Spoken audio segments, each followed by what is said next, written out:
Si vous aimez le mystère, le paranormal, et que vous souhaitez en savoir plus sur les recherches en cours, eh bien restez avec nous sur Fréquence Évasion et découvrons ensemble en compagnie de scientifiques et de témoins les phénomènes que l'on dit surnaturels. Patience, c'est dans une poignée de minutes sur Fréquence Évasion. Fréquence Évasion. Fréquence Évasion. Dans quelques instants sur Fréquence Évasion, nous serons en compagnie de Lilou Massé pour le défi des 100 jours spécial intuition. À tout de suite. Chaque jour, sur Fréquence Évasion Radio, recherche, ovni, paranormal, faits de société, protection de l'environnement et les rendez-vous avec vos stars préférées dans Paroles de Stars. Fréquence Évasion, c'est également la voix des sudistes en Principauté de Monaco et dans le Grand Sud. Fréquence Évasion Radio, dites-nous tout. Dites-nous tout. Dites-nous tout. Fréquence Évasion. Fréquence Évasion. Lilou, bonjour et merci d'être avec nous. Bonjour, merci. Alors, en avril 2016, vous avez sorti le nouveau cahier du défi spécial intuition aux éditions Guitre et Daniel. Quel est l'objectif de ce cahier spécial intuition ? Alors c'est comme le premier, en fait c'est le deuxième de la série, c'est pour accompagner le changement sur 100 jours.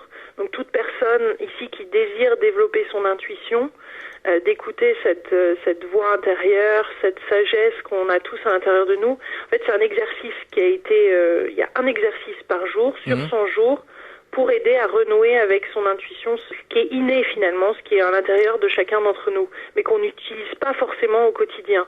D'accord. Alors, c'est quand même un très gros cahier, hein. C'est pire que le cahier des devoirs de vacances. Non, mais ouais, mais là, la différence, ouais, c'est ça. C'est sûr qu'on peut pas le louper quand il est oui, c'est sûr. stable. On est obligé de le voir. Un cahier à grosse spirale, 400 pages, il fait 1,2 kg. Pas très facile à transporter, justement, en vacances. Mais, moi, ce que j'ai remarqué et ce qui s'est passé pour les milliers de personnes qui l'utilisent déjà, et le premier également, parce que c'est le même format, c'est que ça représente une telle transformation, c'est-à-dire que le cahier est presque aussi gros que la transformation qui va s'opérer en nous, et on devient très attaché. C'est comme une archive d'un passage de notre vie. C'est comme tous les jours, il y a les résultats, il y a ce que nous avons manifesté, il y a une exploration, il y a nos intentions.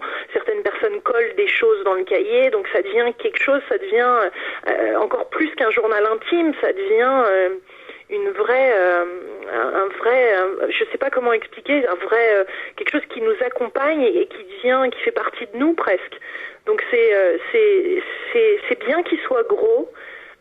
Parce qu'il nous rappelle que il y a du boulot. Il y a du boulot, même si les exercices pour le premier cahier, eux sont plus destinés à des personnes qui souhaitent un réel changement de vie, mettre en place des outils tels que la gratitude, des visions, faire des exercices d'écriture, de commencer à mettre tout ça en place. Le deuxième, lui, sur l'intuition, a été plus fait pour des gens qui sont déjà dans cette dynamique.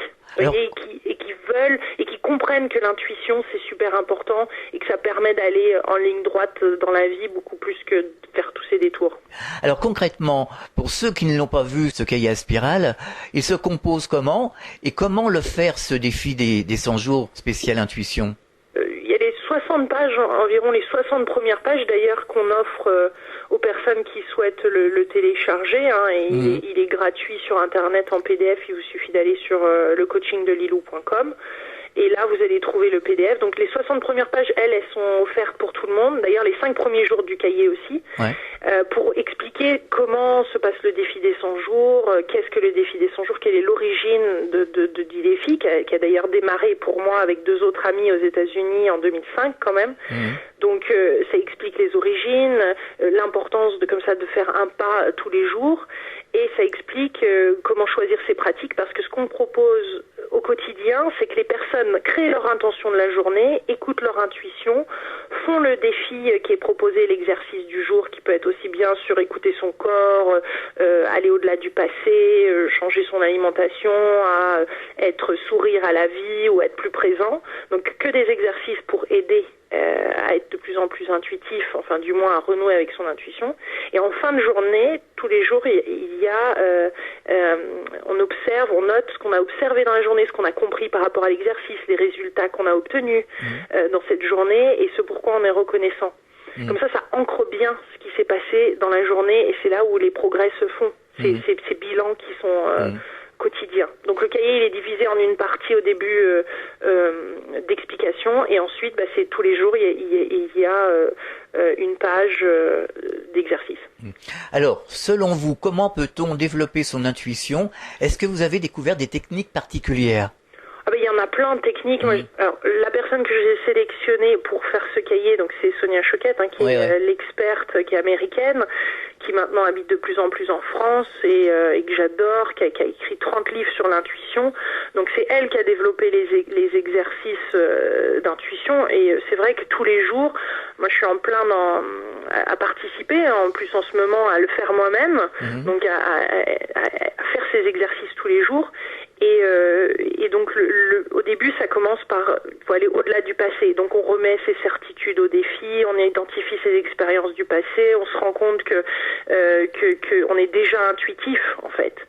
Et après dans la semaine suivante on va au-delà de l'intellect, donc là on propose des exercices comme de faire des exercices avec les mains, de devenir champion de l'écoute, de se fier aux signes, aux synchronicités qu'on peut remarquer.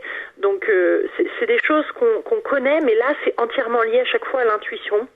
Et après, les semaines suivantes, donc ensuite c'est plus sur le temps, sur ralentir, sur se distancer un peu des actualités ou de Facebook, de rester plus présent.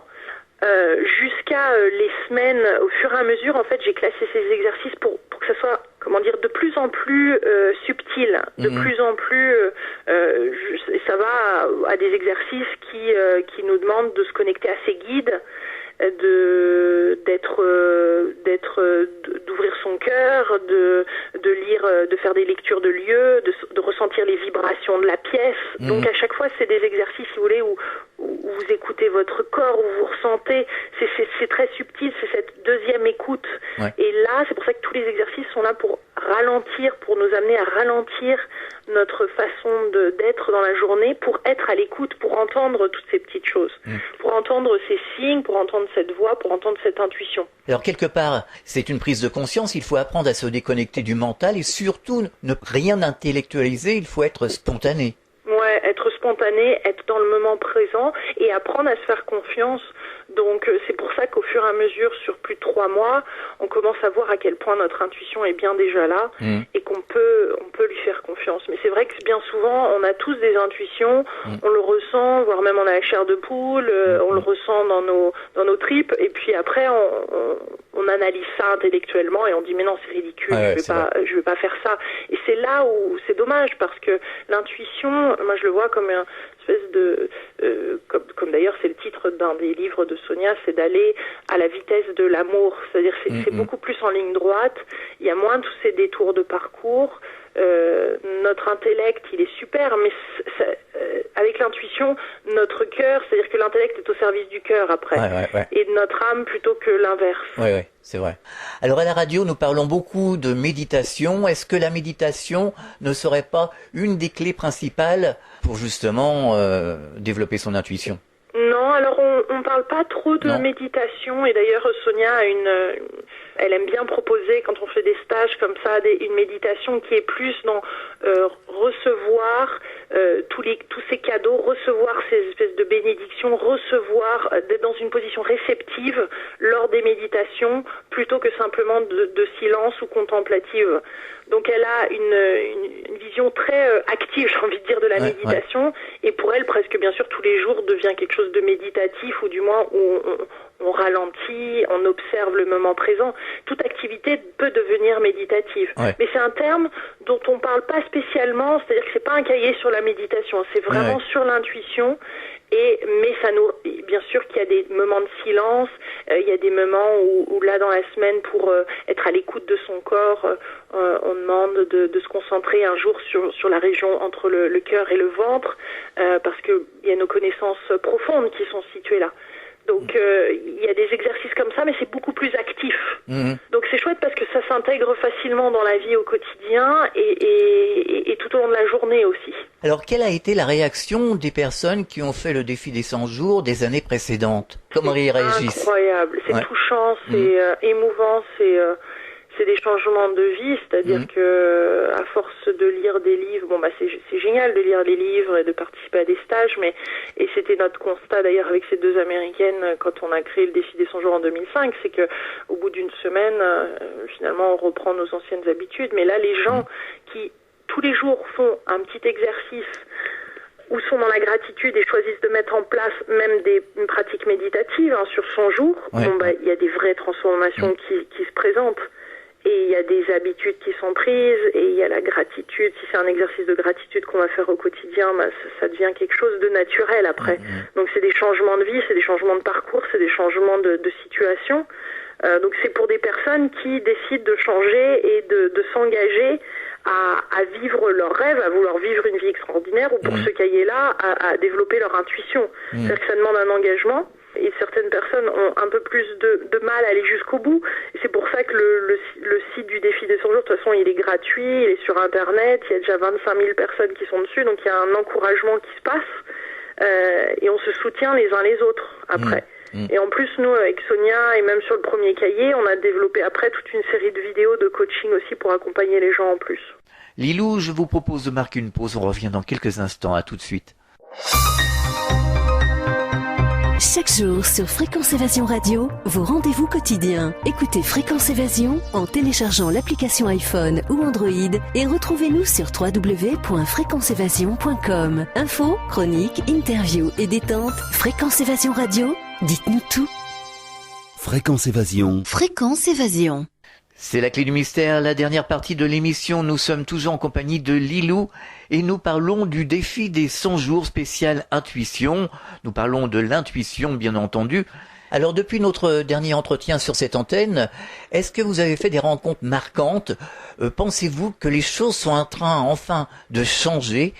On dit que tout s'accélère. Est-ce que vous l'avez constaté ? Ah bah ouais, j'ai fait des... Bon, là, il y a des interviews qui sont fascinantes que je suis en train de faire, il y a des rencontres.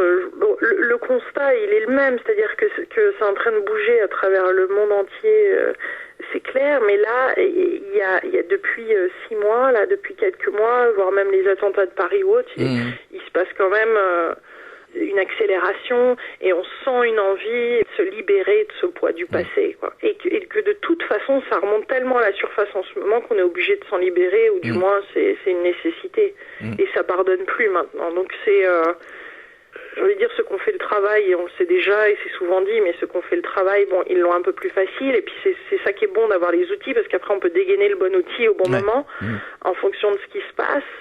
Et de rester dans cette attitude humble face à la vie et de demander de l'aide aussi.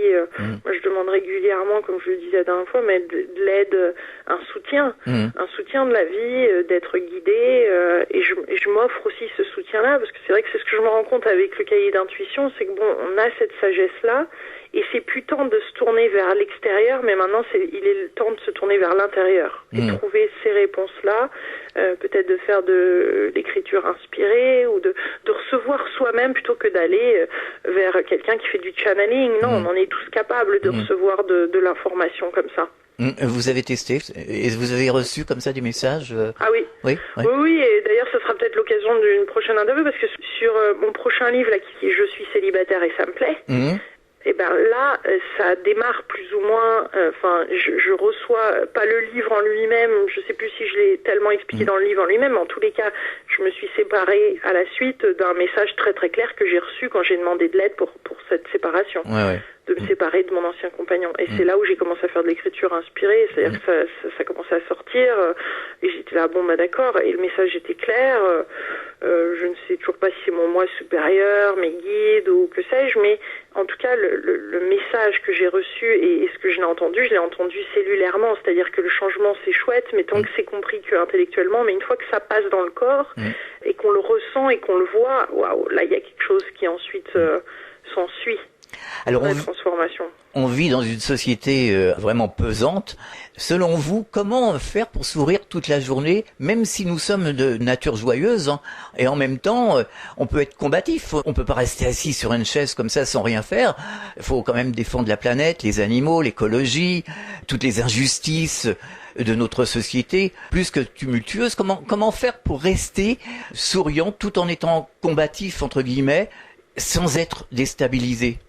Je pense que déjà de comprendre qu'on a tous un rôle à jouer et que tant qu'on n'est pas sur le terrain, et tant qu'on est toujours encore spectateur, et qu'on regarde les nouvelles, qu'on critique ceux qui se bougent les fesses, et qu'on est encore dans cette attitude de voilà les autres ce qu'ils font, et puis ça critique ou ça. Bon, là on est encore spectateur et il n'y a rien qui se passe. Quand on commence à être sur le terrain et à se dire moi aussi j'ai un rôle à jouer, j'ai une responsabilité, mon âme est venue là, elle a une vision, elle a envie de contribuer, et qu'on commence à écouter comme ça au quotidien son intuition, son cœur, là où on est guidé, tout simplement ce qui nous fait du bien, et qu'on ose dire les choses en douceur, qu'on s'apporte ce respect, là on contribue et on contribue réellement, parce que sinon on peut plus être dans le combat et on peut plus non plus être dans une espèce de sourire béat face à la vie en train de méditer toute la journée. La vie, elle a des défis, il y a des difficultés, on connaît il y a plein de problèmes à travers le monde, on les connaît,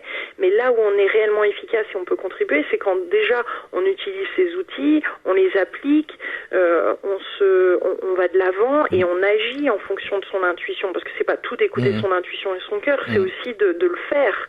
Et c'est là où le bas blesse des fois, et c'est ça qui est important de faire, c'est d'y aller et de contribuer et de s'ouvrir et de dire mais moi aussi j'ai quelque chose à dire, à faire, mais sans l'imposer. Donc c'est une attitude, c'est un changement de paradigme, c'est une façon d'être qui est libératrice et qui est libérateur aussi pour le monde, pour la société, pour tout ça, et c'est ça qui nous est demandé de faire. C'est pas compliqué, c'est pas sorcier, c'est finalement assez simple, mais ça demande énormément de courage. Ça demande tout le cœur, ça demande ça demande de la vulnérabilité, ça demande d'être vrai avec soi-même, ça demande de faire un sacré check-in, ça demande de dégonfler l'ego spirituel et d'y aller, quoi.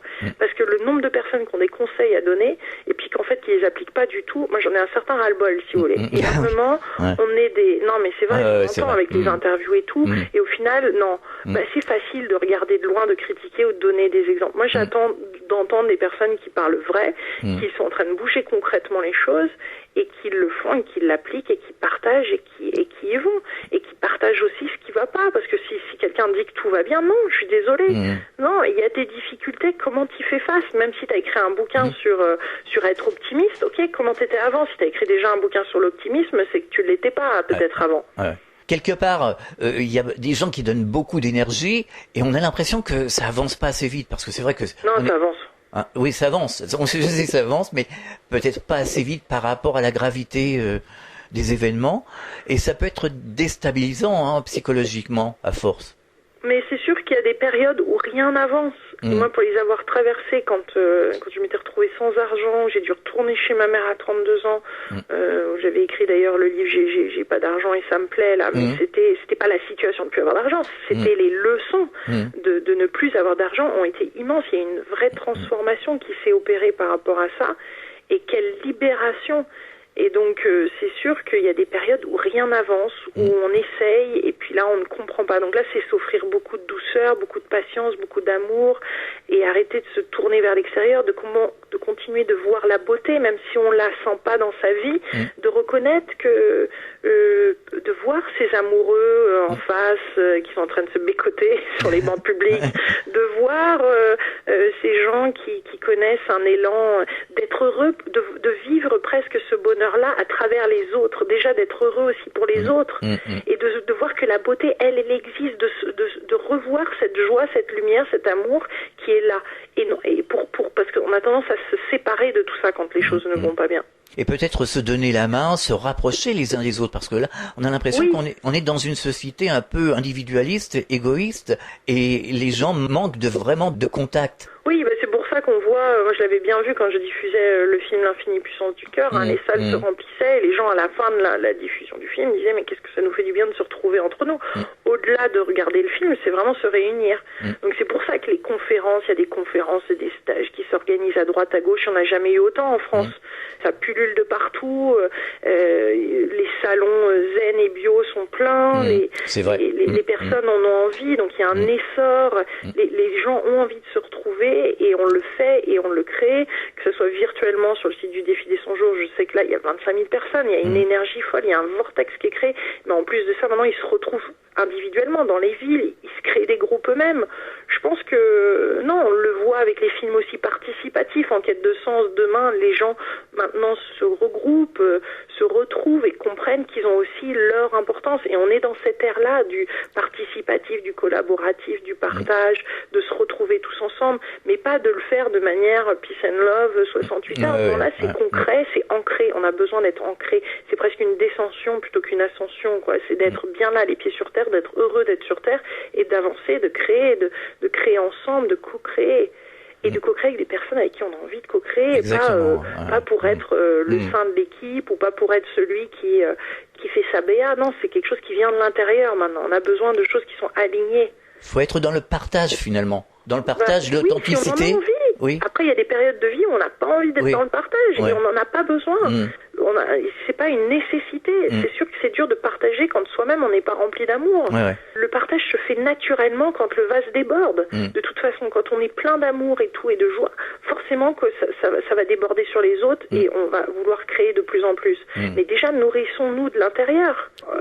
Il y a des personnes qui sont profondément narcissiques ou égoïstes ou qui ont peur que comme si on allait leur prendre quelque chose. Bon, bah là, il y a des passez encore plus de temps avec vous-même, nourrissez-vous, mais donnez-vous du vrai amour. C'est vrai. Pas de l'amour qui est lié par rapport au regard des autres de l'extérieur. Donnez-vous-le. Arrêtons d'attendre les réponses et les choses de l'extérieur. C'est vrai qu'aujourd'hui, on est trop dans le virtuel. Mais il y a de plus en plus de choses concrètes aussi qui sont en train de se passer grâce à ça. Oui. Le Facebook est aussi en train de rapprocher d'autres personnes, des gens, et qui se retrouvent. Donc c'est pareil, il y a toujours ce monde visible et invisible, il y a ce monde digital et physique, et des fois on se rend pas toujours compte de là où ça en est. Moi je me rends compte pas mal parce que je voyage comme ça et j'interviewe les gens et je me déplace dans le monde, donc où je fais des conférences et là j'ai le feedback direct des gens. Et je vois à quel point c'est en train de bouger, à quel point les gens sont en train de se réunir, co-créer, les mentalités sont en train de changer. C'est-à-dire qu'on ne doit pas rester que dans le virtuel. Le virtuel, ça doit rester un outil. Non, c'est une étape, c'est un tremplin. Un tremplin, ça nous apprend plein de choses, c'est super, mais on n'a pas à s'y perdre, bien sûr. Est-ce que vous avez des projets? Plein. Je déborde de projets. Ça, je m'en doutais. De toute façon. Quel projet?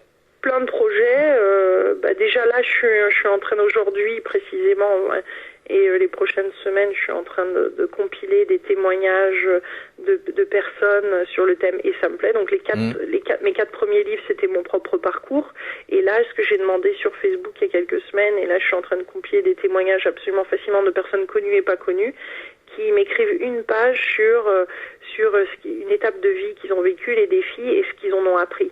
Donc je reçois des témoignages sur la banque m'a saisi ma maison et ça me plaît, on m'a volé mon 4x4 et ça me plaît, ma fille est morte et ça me plaît, des choses, des témoignages un peu provocateurs où il y a cette ouverture et cette compréhension, et je sais que ça peut choquer certains, mais il y a cette acceptation de ce qui est et de ses défis, et là il y a toutes les belles choses de ce que cette étape-là a pu leur apporter. Donc là, moi, je suis profondément touchée et je sais que ça va toucher plein de personnes de lire tous ces témoignages. Donc c'est ce côté participatif, co-créatif dans lequel je suis pour le moment et c'est ça qui m'intéresse.